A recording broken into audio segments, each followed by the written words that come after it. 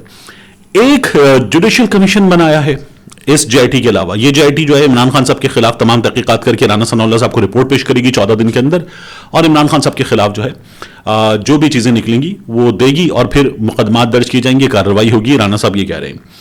دوسرا ایک judicial commission بنایا گیا محسن نقوی کی جانب سے. یہ جو عمران خان صاحب نے آئی جی اسلام آباد پہ، آئی جی پنجاب پہ الزام لگایا کہ یہ ان کے قتل کی سازش میں شریک ہیں، تو محسن نقوی صاحب کہتے ہیں کہ وہ مسلسل الزامات لگا رہے ہیں. اب محسن نقوی صاحب نے بڑی سیاسی قسم کی گفتگو کی ہے، اور وہ یہ کہتے ہیں کہ اب ہم اس پر جوڈیشل کمیشن بنا رہے ہیں. جوڈیشل کمیشن حقائق کی تحقیقات کرے گا، اور حقائق کی تحقیقات کرنے کے بعد جو ہے اگر کوئی ملوث ہوا عمران خان صاحب کے خلاف قتل کی سازش میں تو اس کے خلاف کارروائی ہوگی، اور اگر الزام جھوٹا ہوگا تو محسن نقوی صاحب کہتے ہیں کہ یہ عمران خان صاحب کے خلاف کارروائی کی وجہ بنے گا.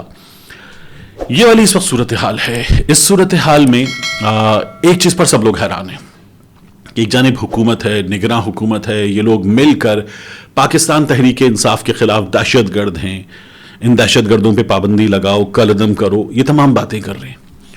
دوسرا حیران کن ہے، ہمارے ہاں صحافی، تجزیہ کار وہ بڑے مزے لے کے کہہ رہے ہیں کہ دیکھو اب جب 8 اکتوبر اور اکتوبر میں 8 اکتوبر کے بعد الیکشن ہوں گے تو پھر دیکھو کیا ہوگا. پھر دیکھو کہ قاضی فائز عیسیٰ صاحب چیف جسٹس ہوں گے، پھر دیکھو کہ عارف علوی صاحب مسند صدارت پر نہیں ہوں گے، پھر دیکھنا کیا ہوتا ہے. حیران کن ہے کہ ایک شخص کے بغض میں، اس سسٹم میں اس کے مخالفین آ جائیں گے، اس بات پہ صحافی چسکے لے رہے ہیں، مزے لے رہے ہیں، اور کہہ رہے دیکھنا اس کے ساتھ کیا ہوتی ہے. میں نے آپ سے پہلے بھی عرض کیا تھا کہ ہمارے ہاں وہ تمام لوگ جو نام نہاد اینٹی اسٹیبلشمنٹ بنتے تھے بے نقاب ہو گئے ہیں. یہ تمام لوگ اینٹی اسٹیبلشمنٹ نہیں تھے، یہ تمام کے تمام لوگ بغض میں مبتلا لوگ تھے، یا یہ حب نواز شریف میں مبتلا لوگ تھے. اور حب نواز شریف کی وجہ یہ نہیں تھی کہ نواز شریف کوئی مثالی سیاستدان ہے، حب نواز شریف کی وجہ یہ تھی کہ نواز شریف نوازتا ہے، باقاعدہ طور پر بانٹتا ہے عہدے.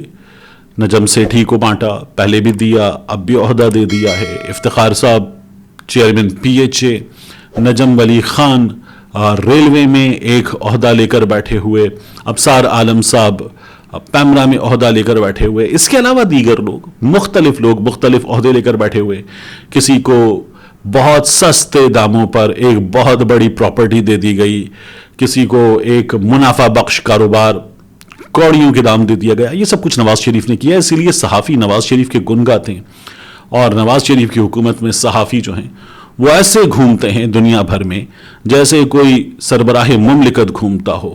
اور پھر اسی لیے آپ دیکھتے ہیں کہ صحافیوں کو نواز شریف کی حکومت میں جب یہ ملک سے باہر جاتے تو 3 4 گھڑیاں صحافیوں کی بھی نکلتی ہیں. سلیم بخاری صاحب کی نکلی، عامر الیاس رانا صاحب کی نکلی، اس کے علاوہ افتخار صاحب کی جو ارشد شریف کے حوالے سے انتہائی بے شرم قسم کی گفتگو کر رہے تھے، افتخار صاحب کی گھڑی نکلی.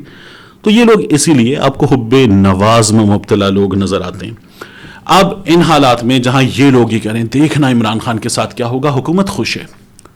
حکومت کہہ رہی ہے کہ جو الیکشن کمیشن نے ان کے اور ان کے دوستوں کے دوست آپ سمجھتے ہیں تو ان کے دوستوں کے کہنے پر الیکشن آگے بڑھا دیا ہے. حکومت کہہ رہی ہے بحران سے بچ گئے، اور صرف پنجاب میں الیکشن ہوتا تو بحران ہو جاتا، یعنی آئین پہ عمل درآمد ہوتا تو بحران ہو جاتا. اب عدالت عظمیٰ کل یا تو اس سلسلے میں ایکشن لے گی، وگرنہ پاکستان تحریک انصاف عدالت جائے گی اور کہے گی کہ حضور یہ ہیں وہ لوگ جو اس وقت آئین کی پامالی پر تلے ہوئے ہیں، ان کا حساب کیجئے. لوگوں کا کہنا یہ ہے کہ یہ حساب ہوگا، ٹھیک ٹھاک ہوگا، اور اس حساب کے نتیجے میں مسلم لیگ نون کو، سکندر سلطان راجہ کو، اس حکومت کے لوگوں کو، اور وہ تمام لوگ جو الیکشن کمیشن نے لکھ کر دیا کہ یہ بھی ہم سے مدد کرنے کو تیار نہیں ہے.